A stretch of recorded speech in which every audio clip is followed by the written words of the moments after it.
நான் ஜனநாயகத்தை நம்புகிறேன். 4ஆம் தேதி ஜனநாயகன் வெளியே வரும். அந்த ஜனநாயகன் வந்து விஜய் சாருக்கு கொஞ்சம் அப்செட்டாக இருக்கும். இப்போ இவர் எப்படி ஓடாத ஒரு படத்தை ரிலீஸ் பண்ணி மக்களை அப்செட் பண்ணுறாரு, அதே மாதிரி தேர்தலையும் அது நடக்கும். இந்த 2 திராவிட கட்சியில் எது வேணால் ஜெயிக்குன்றது தான் என்னோடய பார்வை. விஜய் சாரை பொறுத்தவரைக்கும் 2 கட்சிக்கு நடுவில் தான் போட்டி. ஒன்று திமுக, ஒன்று தாவேக. என்னை பொறுத்தவரையிலும் 2 கட்சிக்கு தான் போட்டி. ஒன்று திமுக, இன்னொன்று அதிமுக. ஸோ அந்த நிலைப்பாடு இன்னும் மாறுற மாதிரி இல்லை. ஏதோ ஒரு திராவிட கட்சி ஜெயிக்க போகுது, எந்த திராவிட கட்சின்றது உறுதியாகிடும். அந்த திராவிட கட்சிக்கிட்ட போய் திருப்பி இப்படி ஐயா தமிழ்நாட்டில் படம் ரிலீஸ் பண்ணிட்டேன் நிற்க போகிறாரா இல்லையான்னு பாருங்கள். அதேமாதிரி விஜய் ஓட்டு வாங்கியிருக்கிறார், நான் மாற்றுக்கிறது இல்லை. பட் இவங்க சொல்கிறாங்க இல்லையா 120 சீட்டு பிடிப்பார், 150 பிடிப்பார். அதெல்லாம் அந்த ஒரு சும்மா ஒரு என்டர்டெய்னிங்க்கு ஜாலியாக பேசுகிறார் தமாஸ்க்கு. ஃபஸ்ட்டு ஜெயிக்கணும், அப்புறம் கவர்னர் கூப்பிடணும், அதுக்கப்புறம் கையெழுத்து கொடுக்கணும், அதுக்கப்புறம் தான் அமைச்சர் ஆகணும். இவ்வளோ வேலை இருக்குது. இப்போ இந்த பயம் இருக்குல்ல, விஜய் அண்ணா நீங்கள் அன்றைக்கி ஜெயிக்கலைன்னா அப்புறம் அவ்வளோதான் அப்படின்ற மாதிரி சொல்கிறீங்களா? ஏன் அன்றைக்கி கேட்க வேண்டியதானே, விஜய் அண்ணா உழைக்க சொல்ல வேண்டியதானே? ஃபோன்லேயே தானே எல்லாம் பண்ணியிருந்தீங்க, மக்களை போய் எங்கே சந்தித்தேன்? அதாவதுங்க நானாச்சு பரவாயில்ல, அந்த பசங்க நீங்களாம் தலைமுறை ஆயிருங்கன்னு சொல்கிறாங்க. ரொம்ப சிம்பிள். நீங்கள் பெல்ட் எடுத்து அடிக்க வேணாம், எங்களுக்கு கிள்ளி முத்தாய் கொடுக்க வேணாம், எங்களுக்கு ஆபாச வார்த்தையில் பேச வேணாம். இப்போ நக்கீரன் அண்ணன் கோபால் வாயை மூடணும், ஜிகேசவத்தன் வந்து அவரோட நடையை நிறுத்தணும், கோட்டீஸ்வரன் இந்த பேசுகிறது இதை வாயை வந்து மூடணும். அப்படின்னா simple. The day actor Vijay turns into a politician, full time politician, எங்களோட வாய்க்கள் மூடப்படும். அவர் பர்ஃபார்மன்ஸை ஏற்றிட்டா எங்கேருந்துங்க விமர்சனம் வரப்போகுது? ஆனால் ஏன்னா இன்னொரு வாட்டி வேறு யாரும் இந்த மாதிரி அறகுறையாக இந்த மாதிரி அரசியல் பண்ணக்கூடாது. தெம்பு திராணி இருக்குன்னா ஓட்டு யார்கிட்ட இருக்குதோ அவங்கக்கிட்ட போய் அப்பா நான் நிற்கிறேன், ஓட்டு போடு, ஊழல் பண்ண மாட்டேன், லஞ்சம் வாங்க மாட்டேன், நல்லா சட்ட ஒழுங்கு தருவேன், இவங்கெல்லாம் சரி கிடையாது, எனக்கு ஓட்டு போடுன்னு கேட்கணும். அது தர்மம், அது நியாயம்.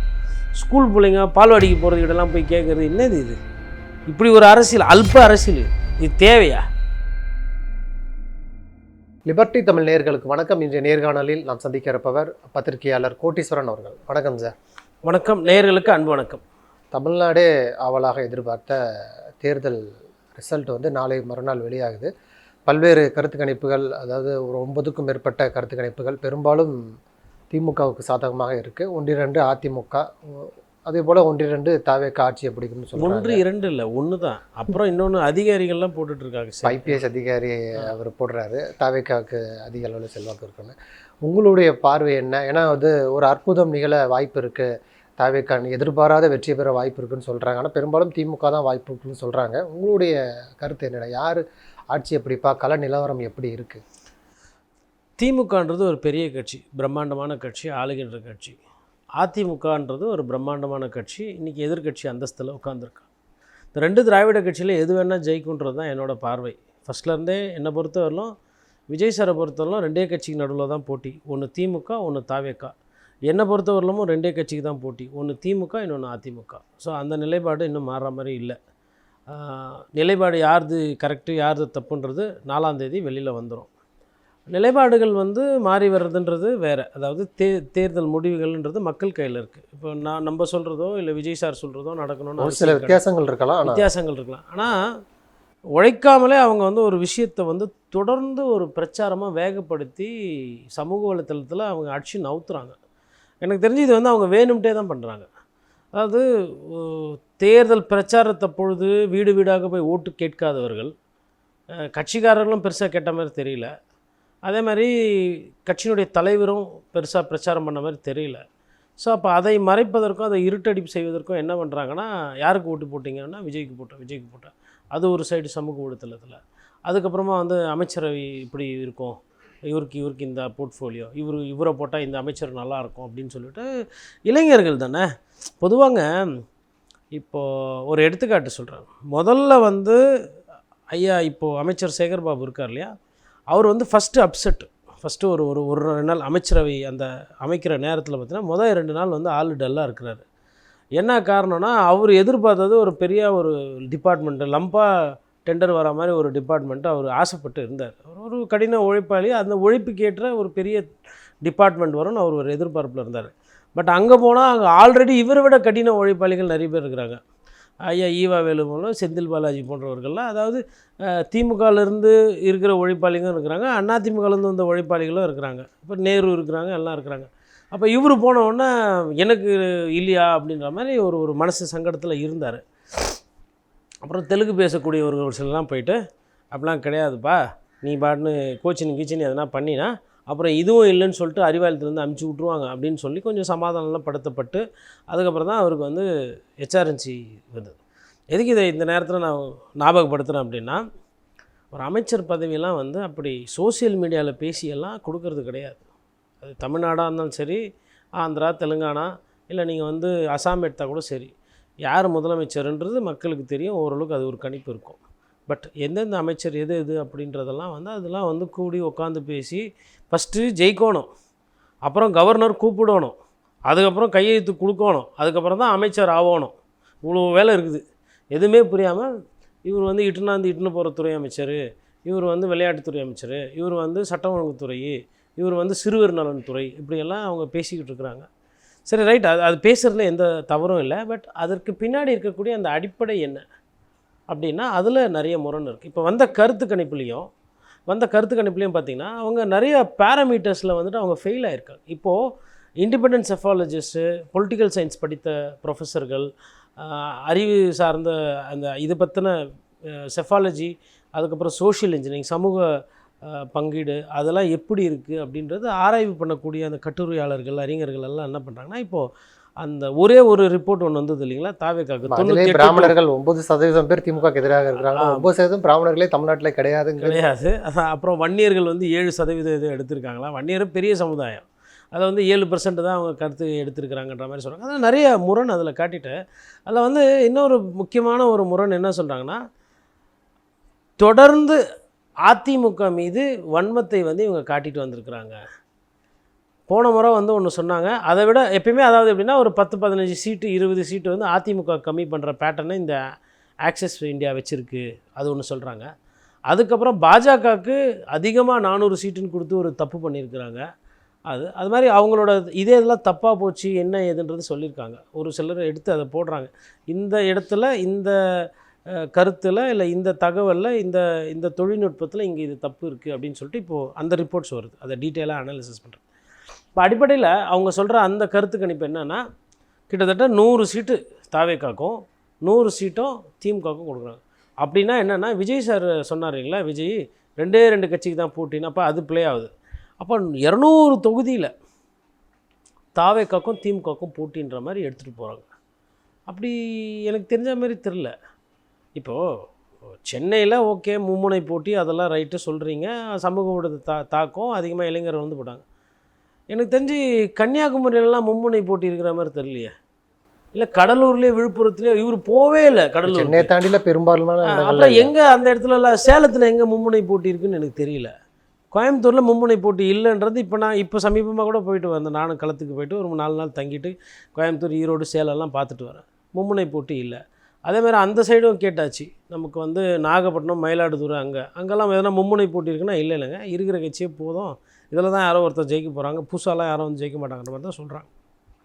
விவசாய நிலம் போய் பார்க்கல, விவசாயிங்கிட்ட பேசலை, எல்லாமே வைப்பு பண்ணி இளைஞர்களை வச்சு போட்டு இவரை பிடிக்கல அவரை பிடிக்கல அதனால் இவரை பிடிக்குது, இவரை பிடிக்கல அவரை பிடிக்கல அதனால் இவரை பிடிக்குது, ஏன்பா தாவேக்கா கூட்டு போனால் இவரை பிடிக்குது, இப்படி தான் போகுது.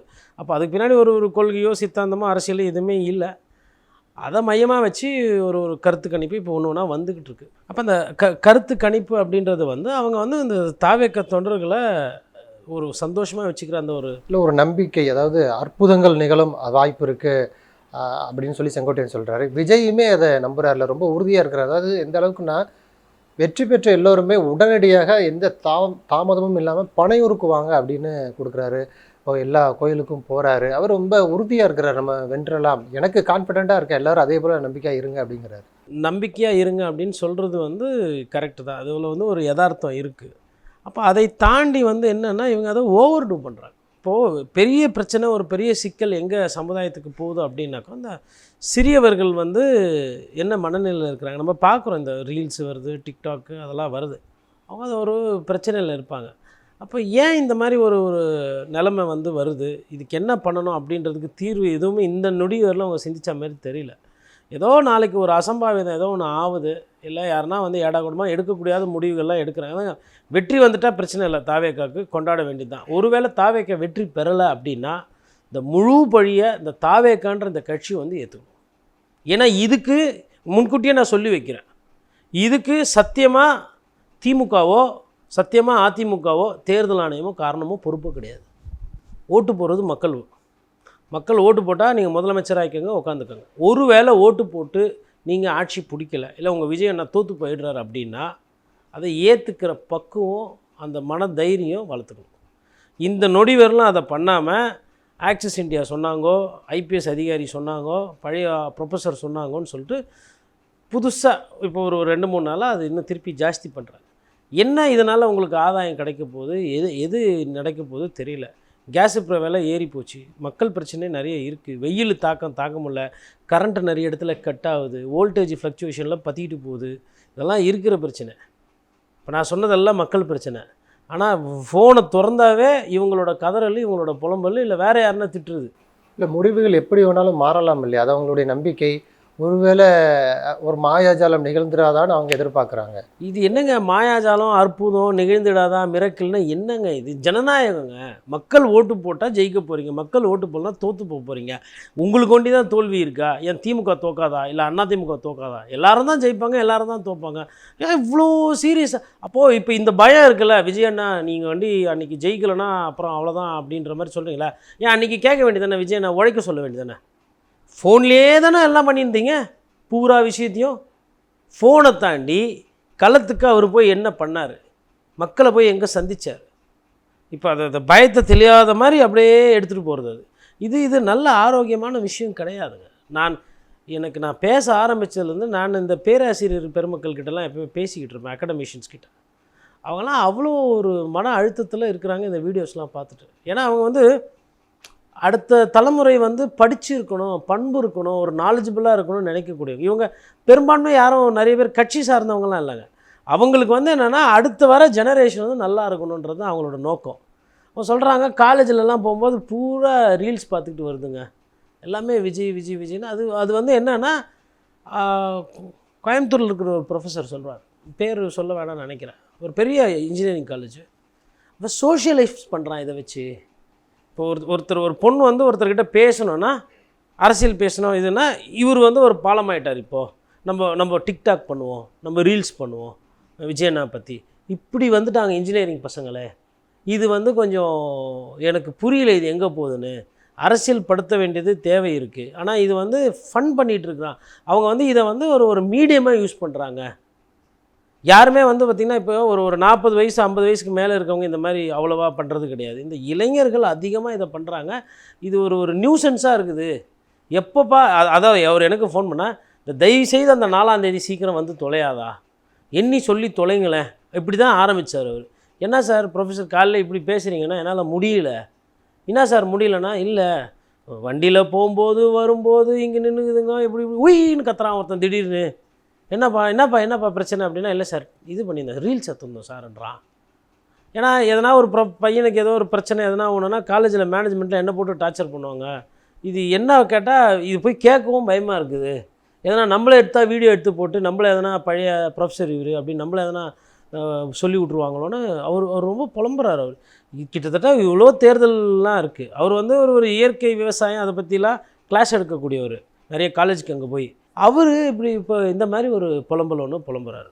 இப்போ சமூக வலைதளங்களில் இப்போ நீங்கள் சொல்வது போல் ரொம்ப அத்துமீறி ரீல்ஸ் போடுறாங்க. ஒரு புறம் விஜய் வரலன்னா நாங்கள் விஷத்தை குடிச்சிடுவோம், குழந்தைங்களுக்கு விஷத்தை கொண்டுறோம், இது போன்ற கருத்துக்கள் சொல்லக்கூடிய தாவைக்கானவரும் உண்டு. இன்னொன்று அதாவது விஜய் விமர்சிக்கிறவர்களை விஜய் ஆட்சி அமைச்சதுக்கு பிறகு பெல்ட் அடி, குறிப்பாக உங்களுக்கு பெல்ட்டை கொண்டு அடிக்கணும், ஜீவ சகாப்தனை சமாதி ஆக்கிடணும், இது போன்ற கருத்துக்களும் இருக்குல்ல. இந்த மாதிரியான கருத்துக்கள் வர்றது எப்படின்னு பார்க்குறீங்க? அதாவதுங்க, நானாச்சு பரவாயில்ல, அந்த பசங்களாருன்னா நீங்களாம் தலைமுறை ஆயிருங்கன்னு சொல்கிறாங்க. அதுங்க பெரிய பெரிய அரசியல்வாதிகள் நான் சொல்கிறது ஊழல்வாதிகளை, அதெல்லாம் ஒரு 15 வருஷமாக பார்த்துக்கிட்டு இருக்கோம், எழுதிக்கிட்டு இருக்கோம், பேசிக்கிட்டு இருக்கோம். நானாச்சு பரவாயில்ல, ஓரளவுக்கு இப்போ பசங்கள்லாம் காலேஜுக்கு போயிடுவானு இன்னும் கொஞ்சம் நாளில். ஜீவாலாம் இப்போ தான் பண்ணிக்கிட்டு இருக்கிறாரு. இது சமுதாயத்து மேலே அதிக அக்கறை கொண்டவர் நண்பர் ஜீவா. ஏதோ ஜீவா புதுசாக இப்போ தான் தாவேக்கா பற்றி பேசுகிறார்ல. ஜீவா அம்மையார் ஜெயலலிதா காலத்துலேருந்து பேசி கொண்டிருக்கிறார். நண்பர் ஷபீர் அந்த காலத்துலேருந்து பேசி கொண்டிருக்கிறார். கலைஞர் அவர் கேட்காத கேள்வி இல்லை. ஷபீர் அம்மையார் ஜெயலலிதா டிபார்ட்மெண்ட் இருக்கும்போது அன்றைக்குமே ஜெகநாதன் சொல்லிட்டு என்னோட ஒரு நண்பன், உயிர் நண்பன், அவன் வந்து ஒரு செய்தி ஒன்று அம்மையார் அதிகமாக சொத்து குவித்து கேட்டிருக்காங்கன்னு சொல்லி எழுதினோடனே நோட்டீஸ் வந்துச்சு ஆஃபீஸ்க்கு. அப்புறம் ஒரே பஞ்சாயத்து நடக்குது அரசாங்கத்துக்கும் ஆஃபீஸுக்கும். அப்புறமா கொஞ்ச நாளைக்கு வந்து எப்பா நீ லைப்ரரியில் இருந்துக்குப்பா அப்படின்னு சொல்லிட்டு 1 மாதம் அவரை லைப்ரரியிலே வேலை பார்க்குற மாதிரி சும்மா நாங்களே ஒரு செட்டிங் பண்ணி ஆஃபீஸ்க்குள்ளே இதெல்லாம் இருக்குது. அதாவது எதுக்கு சொல்ல வரேன்னா, நம்ம யாரை டீல் பண்ணுறோம், அவங்க வேலை என்ன அப்படின்னு புரியாததுனால வர்றது. இப்போ கோட்டீஸ்வரன் இப்படி பேசுகிறாப்புல, அப்புறம் ஜீவசகாப்தன் இப்படி பேசுகிறாரு, ஐயா நக்கீரன் கோபால் அண்ணா அப்படி பேசுகிறாருன்னா, எங்கள் வேலை வந்து விமர்சனம் பண்ணுறது. அப்போ என்ன சொல்கிறாங்க, நீங்கள் வந்து திமுக விமர்சனம் பண்ணீங்களா? இல்லை என்னோடய காணொலி எடுத்து பார்க்க சொல்லுங்கள். நான் எங்கன்னா செந்தில் பாலாஜிக்கு அந்த துறையில் 10 ரூபா பாட்டில் வாங்குற நாயப்படுத்தி நான் எங்கன்னா பேசியிருப்பேனா? இல்லை ஐயா சேகர்பாபு ரொம்ப திறம்பட செயல்படுறாரு, அவர் தான் திமுகவை காப்பாற்ற போகிறாருன்னு எங்கன்னா பதிவு பண்ணியிருப்பேனா?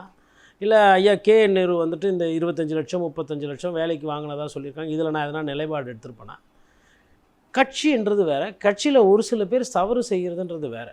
அப்போ நம்ம எல்லாத்தையும் சேர்த்து தான் விமர்சனம் பண்ணுறோம். யாரையும் விமர்சனம் பண்ணாமலாம் இல்லை. போன ஆட்சியில் அதிமுக ஆட்சி வந்து நாட்கள் எண்ணப்படுகிறது. இது இப்படி ஊழல் குற்றச்சாட்டு வருவதோ, பாரதிய ஜனதா கட்சி கட்டி கூட்டணி இருக்கிறதோ நல்லது கிடையாது. 2 விஜயபாஸ்கர்கள் பேரும் கசியப்படுகிறது. குட்காவில் இதெல்லாம் பேசியிருக்கோம். நீங்கள் அப்போ வந்து காதை மூடிக்கிட்டு படம் பார்த்துக்கிட்டு டான்ஸ் ஆடிக்கின்னு வைப்பு பண்ணின்னு இருந்தீங்க. இப்போ விஜய் அண்ணன் அரசியலுக்கு வந்ததுனால இதெல்லாம் பார்க்குறீங்க. இப்போ நீங்கள் பார்க்கும்போது நம்ம இதெல்லாம் பேசும்போது இது கேள்வி கேட்குறோம். இன்னொன்று ரொம்ப சிம்பிள், நீங்கள் பெல்ட் எடுத்து அடிக்க வேணாம், எங்களுக்கு கிள்ளி முத்தாய் கொடுக்க வேணாம், எங்களுக்கு ஆபாச வார்த்தையில் பேச வேணாம். இப்போ நக்கீரன் அண்ணன் கோபால் வாயை மூடணும், ஜீகசபத்தன் வந்து அவரோட அந்த நடையை நிறுத்தணும், இந்த கோட்டீஸ்வரன் இந்த பேசுகிறது இதை வாயை வந்து மூடணும். அப்படின்னா சிம்பிள்.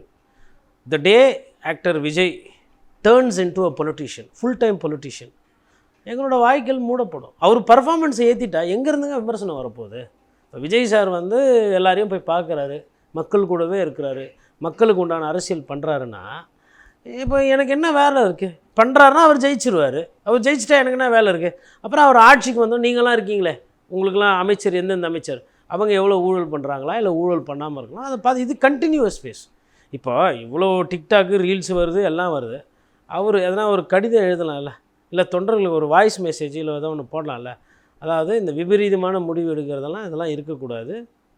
வெற்றி தோல்வின்றது சகஜம். இப்போ இதே கேள்வியை போய் நாம் தமிழர் கட்சி அண்ணன் சீமான் கிட்ட மைக்கு போட்டு கேட்குறாங்க, நீங்கள் தோற்று போடுவீங்கன்னு சொல்கிறாங்களே, உங்களை 4ஆவதாக கூட எடுத்துக்கல, 4% தான் வரும் கருத்து கணிப்புலாம் போகிறான்னா எதிர்கொள்கிறாப்புல தைரியமாக.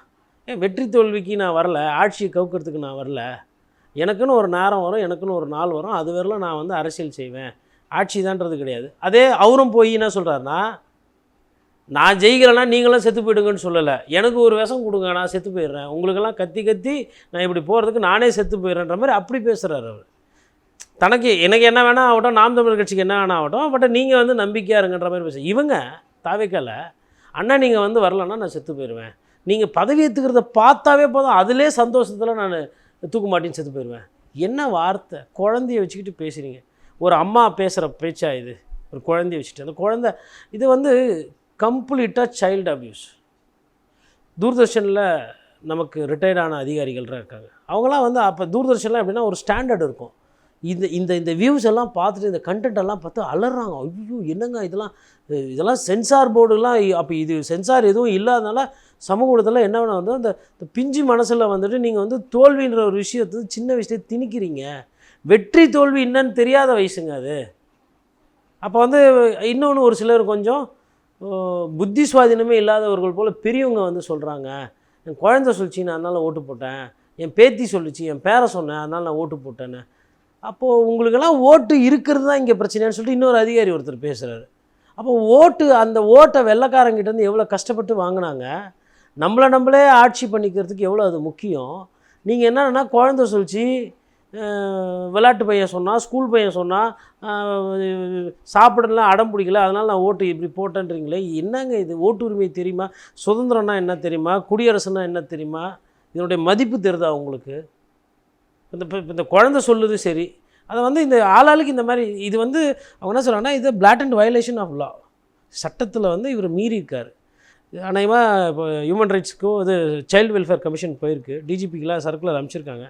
அநேகமாக ஏன்னா இன்னொரு வாட்டி வேறு யாரும் இந்த மாதிரி அறகுறையாக இந்த மாதிரி அரசியல் பண்ணக்கூடாது. தெம்பு திராணி இருக்குன்னா ஓட்டு யார்கிட்ட இருக்குதோ அவங்கக்கிட்ட போய் அப்பா நான் நிற்கிறேன், ஓட்டு போடு, ஊழல் பண்ண மாட்டேன், லஞ்சம் வாங்க மாட்டேன், நல்லா சட்டம் ஒழுங்கு தருவேன், இவங்கெல்லாம் சரி கிடையாது, எனக்கு ஓட்டு போடுன்னு கேட்கணும். அது தர்மம், அது நியாயம். ஸ்கூல் பிள்ளைங்க பால்வாடிக்கு போகிறதுக்கிட்டலாம் போய் கேட்குறது என்னது இது? இப்படி ஒரு அரசியல், அல்ப அரசியல் இது. இது தேவையா? இதில் எதனா புகழ் இருக்கா? இப்போ நீங்கள் எவ்வளோனா ஓட்டு வாங்கிக்கோங்க, 20 வாங்கிக்கோங்க, 25% எவ்வளோனா வாங்கிக்கோங்க, ஆட்சி கூட பிடிச்சிக்கோங்க, உங்கள் வாதத்துக்கே வரேன். இதெல்லாம் வந்து நல்லாவா இருக்குது? வரலாறு இப்போ என் போன்றவர்களாம் வரலாறுல நாங்கள் எழுதும்போது, புஸ்தகத்தை எழுதும்போது, சொல்லும்போதெல்லாம், இப்போ ஜீவா போன்றவர்கள்லாம் பேசும்போது இதெல்லாம் நான் ரசிப்பாங்களா? அரவிந்த் கெஜ்ரிவால் ஜெயிச்சப்போ மொத்த பத்திரிகையாளரும் சந்தோஷத்தில் துள்ளி குதிக்கிறாங்க டெல்லியில். யாரும் ஆம் ஆத்மி கட்சி கிடையாது. ஏன் அப்படின்னு நீங்கள் நான் சொல்கிறது காணொலி இருக்கும், எடுத்து போய் பாருங்கள். ஸ்டுடியோவில், அதாவது பிஜேபிக்கு வேண்டப்பட்ட சேனல், காங்கிரஸ் ஒரு காலத்தில் வேண்டப்பட்ட சேனல் சொல்கிற சேனல்லையே பத்திரிகையாளர்கள் குதிச்சாங்க. ஏன் தெரியுங்களா குதிச்சாங்க? ஒரு சாமானிய கட்சி ஆளுகின்றவர்களை குறை சொல்லி கோடிட்டு நல்ல அரசியல், ஊழலுக்கு எதிரான ஒரு அரசியல் பண்ணி ஒரு மனிதரால் ஜெயிக்க முடியும்னு ஜெயிச்சு காட்டியிருக்காப்புல, அதிகாரத்தை எதிர்த்து ஜெயிச்சு காட்டியிருக்காப்புல. அந்த ஆள் பேர், அந்த மனிதர் பேர் அரவிந்த் கெஜ்ரிவால். ஆட்டோ ஓட்டுறவங்க, சிறிய குழந்தைகள், மாணவர்கள் எல்லாம் அது பிரச்சாரத்தை பெருசு பண்ணி ஓட்டு போட்டிருக்காங்கன்ற அளவுக்கு பேசப்பட்டது. ஒரு கட்சியோட வளர்ச்சி, ஆட்சி பிடிப்பது இப்படி இருக்கணுமா? இல்லை, டிக்டாக் பண்ணார், ஸ்பீக்கர் போட்டு டான்ஸ் ஆடினாங்க, வைபு பண்ணாங்க, அதுக்கப்புறமா வந்து வன்மத்தை கக்குறது, ஆபாச வார்த்தைகள். ஆம் ஆத்மி கட்சியில் வேலை செய்கிறவங்களோ இல்லை ஆம் ஆத்மி தொண்டர்கள் யாருன்னா அசிங்கமாக பேசி நீங்கள் பார்த்துருக்கீங்களா? இந்தியிலலாம் அந்த அந்த ஏடா கூடமெல்லாம் வராது கமெண்ட்டு. கருத்து, வாதம், புள்ளி விவரம். அது வந்து கட்சி புதுசாக வந்த கட்சி தான்.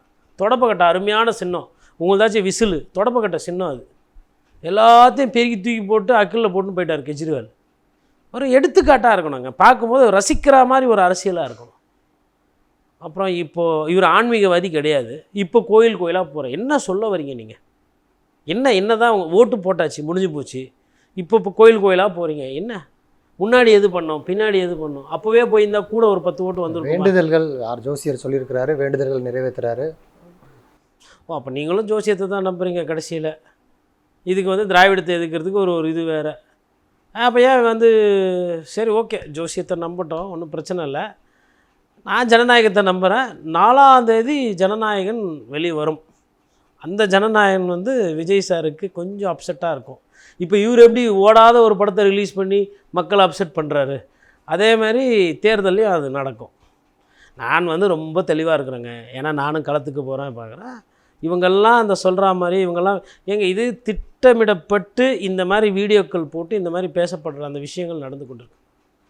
விஜய் ஓட்டு வாங்கியிருக்கிறார், நான் மாற்றுக்கிறது இல்லை. பட் இவங்க சொல்கிறாங்க இல்லையா, 120 சீட்டு பிடிப்பார், 150 பிடிப்பார், அதெல்லாம் அந்த ஒரு சும்மா ஒரு என்டர்டெய்னிங்க்கு ஜாலியாக பேசுகிறது, தமாஸ்க்கு. ஒருத்தருக்கு பார்த்திங்கன்னா ஒன்றுமே இருக்காது, ஆனால் மிகைப்படுத்தி பேசுகிற அந்த தன்மை இருக்கும். அவங்கக்கிட்ட வாதம் பண்ணி ஜெயிக்க முடியாது. அதனால் அப்படிங்களா, சரிங்க, நல்லது, நீங்கள் வந்தால் நல்லா இருக்கோங்க அப்படின்னு சொல்லிட்டு போயிட்டோன்னா நேரம் மிச்சம். நீங்கள் போய் அங்கே போய் இல்லை அது எப்படி ஜெயிப்பார் அப்படி இப்படின்னா அவங்க பேசிக்கிட்டே இருப்பாங்க. ஏன்னா அவங்களுக்கு வேலை கிடையாது. உங்களுக்கு அப்படி இல்லை, ஒரு வேலை இருக்கும், ஒரு ஜோலி இருக்கும், போய் பார்க்க வேண்டியிருக்கும், ஒரு பண தேவை இருக்கும், ஒரு கமிட்மெண்ட் இருக்கும். அவங்களுக்கு கமிட்மெண்ட் இல்லை. அதனால் அவங்க வெயிட்டிங், யாருனா வருவாங்களா, யாருனா பேசலாமா அப்படின்னு. அதனால் அது போகும், இன்னும் 48 மணி நேரம். அதுக்கப்புறம் எலெக்ஷன் கமிஷன் விசில் ஊதுவாங்க, தெரிஞ்சிடும். ஏதோ ஒரு திராவிட கட்சி ஜெயிக்க போகுது. எந்த திராவிட கட்சின்றது உறுதியாகிடும். அந்த திராவிட கட்சிக்கிட்ட போய் திருப்பி இப்படி ஐயா தமிழ்நாட்டில் படம் ரிலீஸ் பண்ணிட்டேன் நிற்க போகிறாரா இல்லையான்னு பாருங்கள். அதேமாரி கண்டிப்பாக இவர் இன்னும் ஒரு 5 வருஷம் கழிச்சு கூட்டணி வைப்பார். இவரோட உழைப்புக்கு, இவர் கட்சி நடத்துறதுக்கெலாம் தனியாக போனால் இந்த தேர்தலை வாங்குறதா அதிகபட்சமான ஓட்டு. அடுத்த தேர்தலில் கூட்டணி இல்லைன்னா அது குறைஞ்சிரும். கூட்டணி போனால் தப்பிப்பார் தாவேக்கா, இல்லைன்னா கட்சி வந்து. இன்னொன்று, விஜய் ரசிகர்கள் எல்லாம் பண்ணுறாங்க, அஜித் ரசிகர்கள் மௌனமாக இருக்கிறாங்க, ரஜினி ரசிகர்கள், அவர் சூப்பர் ஸ்டார் ரசிகர்கள் எதுவுமே சம்பந்தமே இல்லாங்க அமைதியாக இருக்கிறதுனால எதுவும் இல்லைன்னு நினைக்காதீங்க, ஏதோ இருக்குது. நீங்கள் இப்போ பார்க்குறதெல்லாம் இந்த உங்களோட ரோலு, தாவேக்காவோட ஆக்டிவிட்டீஸு, பிரச்சாரம், அதுக்கப்புறமா யார் அமைச்சர், எத்தனாம் தேதி அண்ணன் பதவி ஏற்றுக்கிறாரு, எல்லாரும் பார்த்துக்கிட்டு இருக்காங்க. அவங்க என்னெல்லாம் பண்ணி வச்சுருக்காங்க நமக்கு தெரியாது. பண்ணி வச்சுன்னா அவங்க யாருக்கு ஓட்டு போட்டாங்க நமக்கு தெரியாது. அவங்களும் இருக்காங்க சமுதாயத்தில், அவங்களே கொஞ்சம் கணக்கில் சேர்த்துக்கோங்க. எல்லாமே தாவேக்கா கிடையாது, மற்றவங்களும் இருக்கிறாங்க நாட்டில் அப்படின்றது கொஞ்சம் யோசிச்சுட்டு இப்போ செய்ய வேண்டிய வேலை என்னன்னா, இப்போ திருமாவளவன் அண்ணன் இன்றைக்கி பேசியிருக்கிறாரு. ஐயா என்ன சொல்கிறாரு, எல்லாம் நம்பிக்கையாக இருங்கன்னு. மாண்புமிகு எதிர்க்கட்சி தலைவர் எடப்பாடி பழனிசாமி என்ன பண்ணுறாரு, இதெல்லாம் சும்மா போய் இந்த எக்ஸிட் போல்லாம் நம்பாதீங்க, நம்ம வெற்றி பெறுவோம் அப்படின்னு சொல்லிட்டு இருக்காங்க. ஒரு சில அதிகாரிகளையும் அவரை போய் சந்திச்சுட்டு வந்துட்டு இருக்கிறாங்களாம்.